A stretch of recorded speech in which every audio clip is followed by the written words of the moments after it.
nalulungkot pa rin ako. Lalo yung bunso. Naubusan na kasi ako ng time eh. Iyak ako ng iyak. Kasi parang, kailan ko na naman kayong makikita. Yeah, but my work is requiring so much of my time. Hanap ako, sabi ko na hanggang malakas tayo magtrabaho. Kasi baka dumating yung time, hindi na natin kaya. Lalo na kung nag-iisa ko, sino mag-aalaga sa akin? Pumanaw na ang veteranang aktres na si Jacqueline Jose sa edad na 59.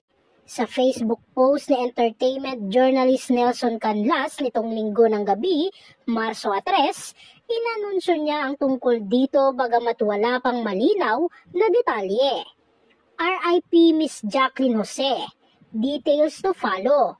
Sa ad ni Nelson Canlas. Sa ngayon, ay wala pang inilalabas na pahayag ang pamilya ni Jacqueline hinggil sa nangyari.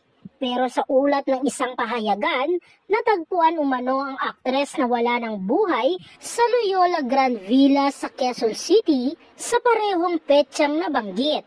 Matatandaang bago siya binawian ng buhay ay ginagampanan ni Jacqueline ang karakter ni Chief Espinas sa patok na primetime series na FPJ's Batang Quiapo. Taong 1984 nang magsimula si Jacqueline sa industriya sa pamamagitan ng pelikulang Chicas and Private Show. Ang huli niyang teleserye ay ang FPJ's Batang Quiapo with Coco Martin na kasalukuyan pang napapanood. Beyond her professional achievements, Jacqueline Jose will be remembered for her unwavering dedication to her craft. Her sudden departure left a void in the industry and in the hearts of those who had privilege of knowing her.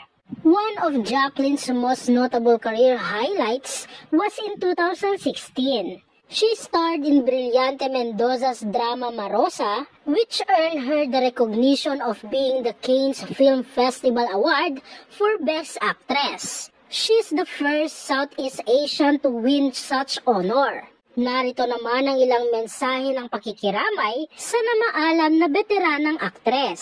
Sad naman ito, maganda pa naman role niya sa Batang Quiapo. Mag-iiba na naman yung kwento. Rest in peace, Miss Jacqueline Jose. Condolence sa family. Hala, kakapanood ko lang kanina isang clip. Nakasama si Chocolate as in kanina lang. Ang galing niya dun. Tapos ngayon, kaya pala iba paghanga ko sa kanya kanina. Grabe. Rest in peace po. OMG.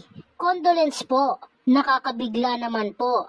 But at least, before she died, na-fulfill niya yung wish na mapasama sa teleserye ni Boss Coco Martin. Diyos ko po, mga batikang artista paunti-unti na sila nawawala. Nakakalungkot naman. Take care everyone.